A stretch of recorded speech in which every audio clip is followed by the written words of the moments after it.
Okay, just drop a 1 in the chat if you can hear me okay.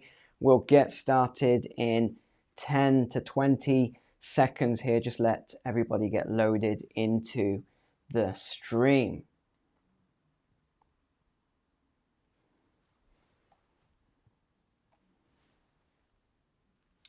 Okay, just going to get started in a moment here. We've got a lot to talk about today as well. I'll tell you a little interesting one at the start before we get into the main bulk of it.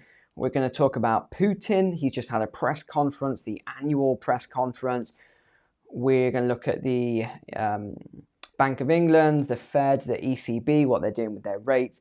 UK insolvencies, massive bankruptcies at the moment, and the bleakest job market in 2 decades indeed. Okay, good. Everyone can hear me and everyone is loaded in. So let's begin the stream then. And as you can see, the studio is set up now, so we are good to go. This is a temporary studio, but we'll probably be in it for a good few months while the other main studios in the main house are being built. So yeah, I hope you like the studio here because we're going to be in it for the next 6 months. All right, so let's get into today then. I want to start with something very interesting because you remember it was only yesterday I talked about this chap who now he's the head of the World Bank, and I said all the controversy around it. Well, if you look, I mean, this couldn't be any more perfect. If I was to just go back 10 seconds here, right? In fact, that was 5 seconds from yesterday. So we're there, back 5 seconds. That is Bernard Looney, CEO of BP. Well, BP. Bernard Looney. Well, he has just been kicked out and he's just been fined basically £32 million. Yes, there's all the headlines, over $40 million over. There's some very strange things going on here. I just want to touch upon this briefly before we go into the rest of the video, because this is exactly what I talked about. If you don't toe the line, once you go into these societies and these big groups and everything else, and you say that you're on board with all this stuff, if you do not toe the line, like some of these guys who haven't toed the line, you are toast when it comes to the crunch, because now he's out of BP. They're not going to pay him. He's lost all his shares over, and it was so difficult to find the information as to what this was all about. And it says that, well, I mean, this is as far as I've got. I've read about 20 articles on this. Apparently he had a relationship with someone. He didn't disclose it when he was made the CEO, and that's it. That's pretty much what it says. It is the most bizarre thing. But remember, we talked about him and how he started to not toe the line too much with the WEF, with all the carbon net zero, with all these other climate pledges. And well, maybe, I mean, I don't want to get too out there with my theories here, but maybe that's exactly what happened to him here.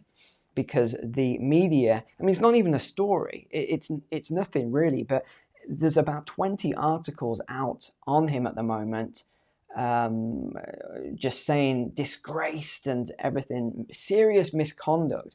Actually, I can't find anything on this apart from that he had a relationship with someone, and that's pretty much it. But anyway, let's move on to Putin. It just shows you the irony. And these videos that I made, this one video, or should I say, that I made over 3 years ago now, and all these things are actually coming to pass. It's very bizarre for me to watch all of these forecasts and these things I talked about coming into play years later. So let's look at what happened with the press conference then. Let's go to Reuters to start with. Let's see what Putin had to say. I wanted to title the video Putin, but then I thought no, because it's going to get shadow banned. They're not going to like that if I put that in the title. So what's he been saying then? Well, I've broken it down with some highlighted notes on the things that I think are relevant to you and the things that are not. So on the conflict with Ukraine, he said this: there will be peace when we achieve our goals. Let's return to these goals. They have not changed. I'll remind you of what we talked about then, the denazification of Ukraine. That's an interesting word, of Ukraine. Its demilitarization, its neutral status. As for demilitarization, if they don't want to come to an agreement, then we are forced to take other measures, including military ones.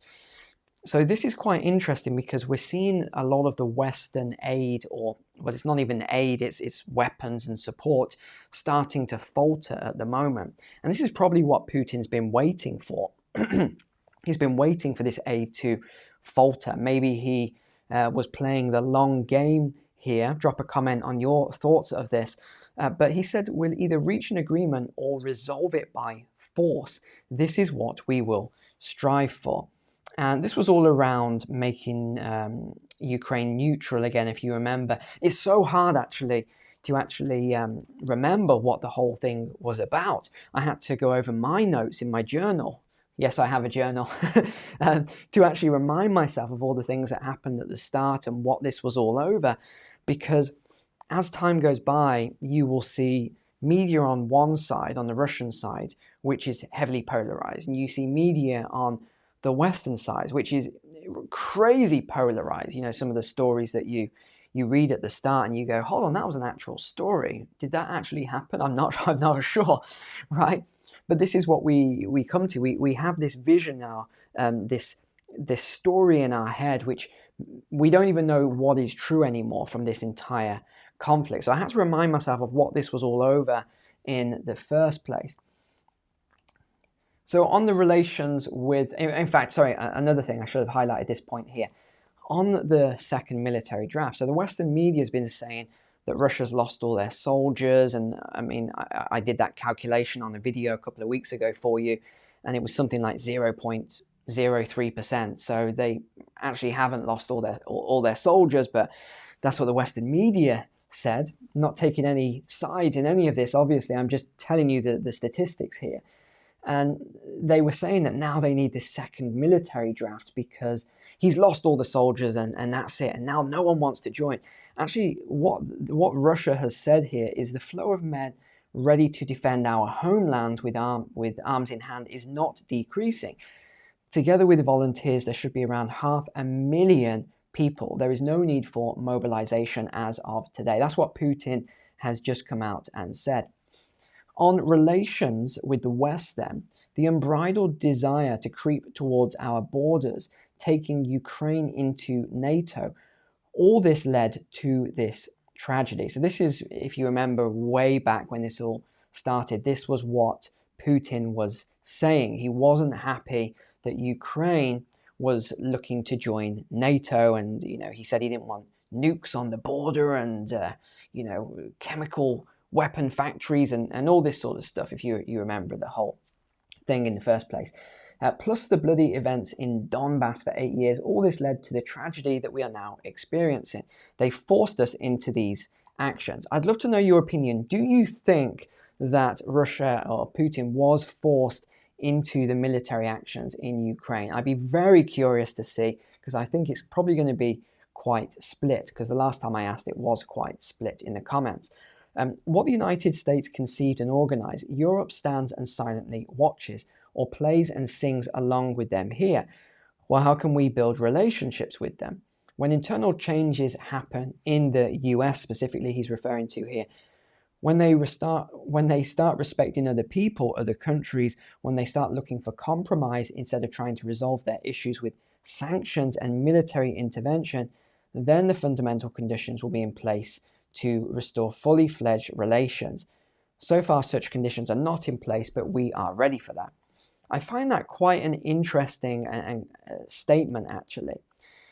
As for the rules-based order, there are in fact no such rules. They change every day in line with politics and the short-term interests of those who talk about such an order. I do agree with this statement, actually. We've seen this a lot. The politics and the rules change with who is in power. We've seen this in the UK, we've seen it throughout Europe, we've seen it in the US just recently as well. You never really know what the rules are going to be from one day to the next. On relations with China then, a lot of this I don't think is relevant, that's why I'm just giving you the key points. We know, and I will simply repeat this, the level of our ties with China is at an all-time high. And I would agree with that, both politically, geopolitically, militarily, economically. On the economy, now this is quite interesting. The most important indicator is economic growth. Their GDP growth is expected at 3.5% by the end of the year. He said that's a good because it's recovered from last year. Unfortunately, though, this is a negative. Inflation has increased. By the end of the year, it's expected at 7.5%, maybe a little more at 8%. So that is still quite high, but that's going to take a while to bring that inflation back down. Now, Bloomberg also covered this. Theirs was very biased, so I'm just going to give you a few snippets that I pulled out of Bloomberg's coverage. So Putin is the longest serving Kremlin leader since Stalin announced last week that he'll run for a 5th term as president in March. Elections to extend his rule to 2030. Again, we keep getting the same date, 2030, all the time. And it talks about all of his opponents in jail or exile and, all this sort of stuff. With an effective stalemate on the battlefield, the Kremlin is confident Russia can consolidate its control over occupied regions of eastern and southern Ukraine and wait for international support for them to splinter. Zelensky failed during a visit to Washington this week to persuade US lawmakers to free up, this always makes me laugh, this word, free up $61 billion in military assistance that the White House wants to provide for the war effort. Bloomberg are master word weavers. Their grasp of the English language is very powerful in the way they describe things. Free up 61 billion. No, they're not freeing up 61 billion in assistance. No, this is weapons. They are selling or giving, however you look at it, weapons to Ukraine. And this is what a lot of the controversy is over at the moment, with the amount that's now being spent on this war effort. Republicans are demanding that Biden first agrees measures to toughen security at the US border with Mexico first. And that's what they want. They want tighter border security. So they are forcing this to pause at the moment. EU leaders begin a 2-day summit in Brussels on Thursday. They are set to discuss the approval of 50 billion in aid. Again, they use the word aid. It's not aid. The 50 billion, if you look at the breakdown, is predominantly weapons and ammunition, etc. And this is being held up by the Hungarian Prime Minister, they are saying. Now, let's look at the FT then. So Andrew Bailey, so I said this week they will simply pause. I couldn't see any other movement that the Bank of England could take, and they did pause. So they're holding the rates at 5.25%, which is a relief to a lot of people, especially if you've got a mortgage coming up. And in fact, let me just touch upon that, because I noticed that was in the comments. A lot of people asked me about the mortgages and what they should do and things like that. Well, I think it depends on where you are, whether you're in the US, the UK, the Eurozone. But I do see, and if you want a more detailed video, on the below in the description, you can find the Patreon link. That's to my private community. Every month I do a monthly macro investment video. It's extremely detailed. It covers pretty much everything from the investment space. And I make forecasts and tell people what I think. It's pretty accurate. It has been for the last 3 years, fairly accurate throughout. So what I was talking about in this month's video was around rates and where I see the stock markets going and things like that. But one thing I just want to touch upon with the Bank of England and the Fed is that I see them quite differently. Same with the ECB. I see the Bank of England, that they've got kind of entrenched with their inflation. So they can't exactly pull the interest rates down just yet. Because if they pull those interest rates down too quickly, then inflation might pick up again, especially with the oil price and energy. And there's 1,000 different things, components that go into this. It's not simple at all. The Fed is a different matter. It's a whole different kettle of fish, I guess we can say, because they are the reserve currency. They have a lot more leeway with what they can do. They've already started to see pivots in the US. I think by next year, middle next year, we're going to be seeing easily one cut to the interest rate by Q2. So by the summer of next year, easily within the US. The UK, I just don't see that just yet. I think they're going to have to hold this rate for a while. Sure, you might see a cut, but I'd be very shocked if it came before the summer of 2024. So if you're sat there waiting for your mortgage and saying, is this going to drop? Is this going to drop?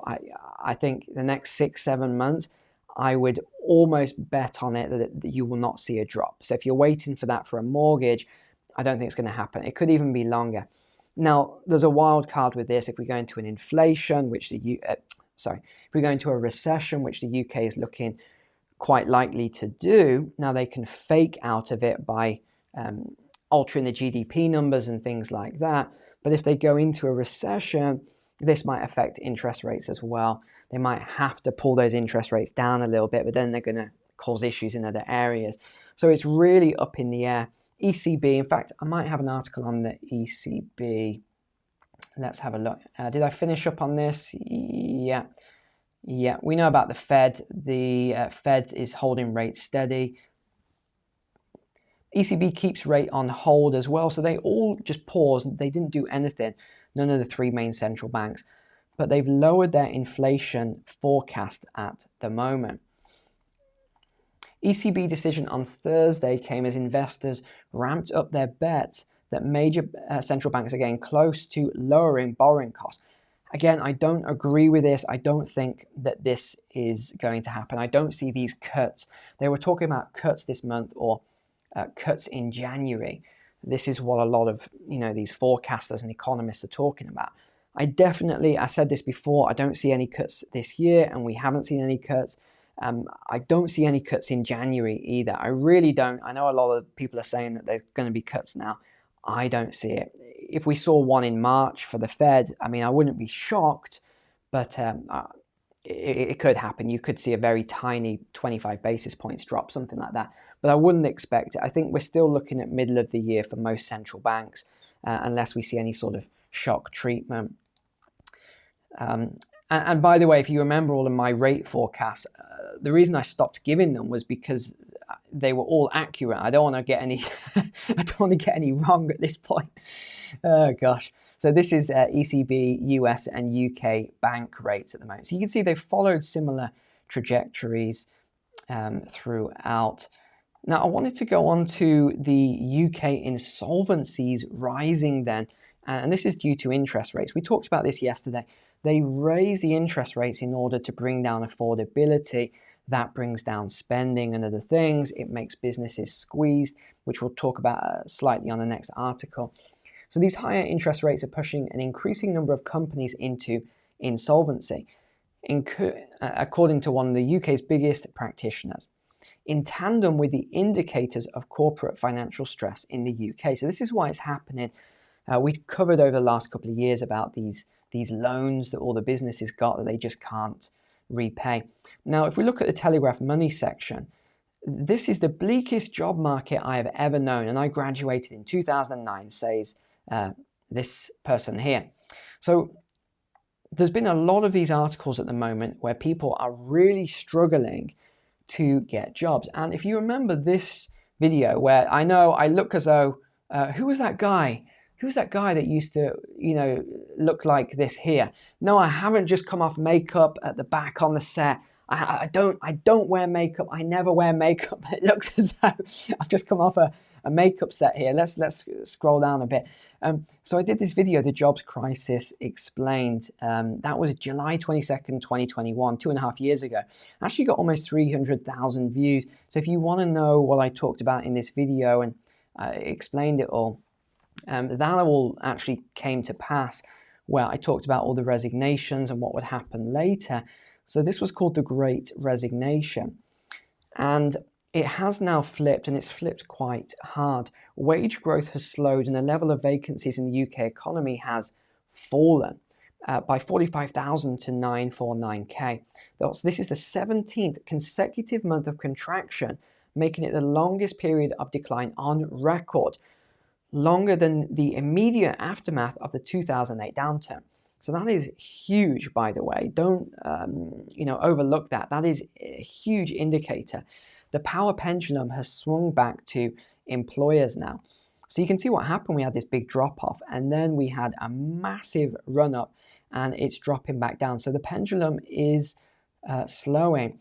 And even when I've done interviews for people, some of the people I've interviewed have been, the quality was exceptionally high. But I did feel bad for some people because some of these people had master's degrees. And I don't care about qualifications and degrees and things like that, as I think I've said many times before. What I look for are competent people who are really, like me, hardworking, are dedicated, integral, they're disciplined, they're persistent. I look for these sort of values. So when someone comes in, I've got a master's degree in this, great. Okay, it doesn't really mean much to me. And I saw a lot of people like that. And then there was a couple who would come in and they had, the high qualifications and the attitude as well, which is a perfect combo. But I think the bias with some of these articles that I'm reading saying, this is such a bad job market and everything else, what we tended to see after 2008 was those people who graduated into a recession or into a bad job market. It's very difficult because you wait, a year or another year and you're struggling to get a job.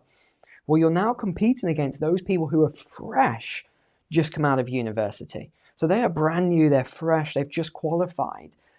And as an employer, not me, I'm going to take myself out of this, but your typical employer, and if you're an employer or a recruiter watching, you feel free to validate this. Who are you going to look at? You're going to look at the person who's been sat there trying to get a job for a year or two, and they're probably starting to forget a lot of the things they learned at university or college, or you're going to take someone who's completely fresh. And this is why you have these challenges, and we saw that sort of period that was very difficult for those people who had just graduated. As well, you're also competing, if we go into quite a bad job market, you're also competing with those people who have got a lot of experience who are willing to take a lower salary just so that they can get a job or keep a job. So these are a few of the challenges going on here. So what is being said? Oh yeah, you can't be too picky about what your next job is going to be. This was a recruitment expert, by the way, who was talking about this. The last couple of years, the power has shifted back to the companies because there's such a surplus of talent out there. Sometimes the right next opportunity might be a pay cut. Sometimes it's okay to settle. I thought this was quite interesting. So he was saying that he received a stream of WhatsApp messages from a friend who had had a deeply frustrating week at work. The friend said, I need to get out ASAP and have no savings. Well, firstly, that's the first mistake that this lady has made. She needs to take my finance course, wink, wink.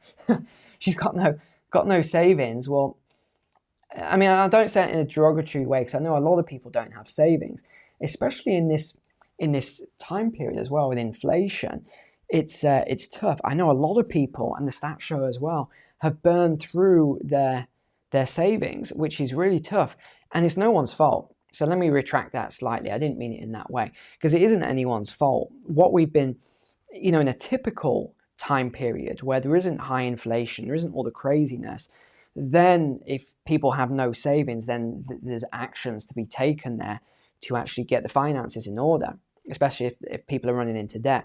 But yeah, the last couple of years, actually, I want to retract that because it's not people's fault. What's happened is the government measures as a result of COVID and everything else caused this rampant levels of inflation, while the new currency creation was chasing the same amount of goods and services, pushing up prices. We're still seeing it now in food.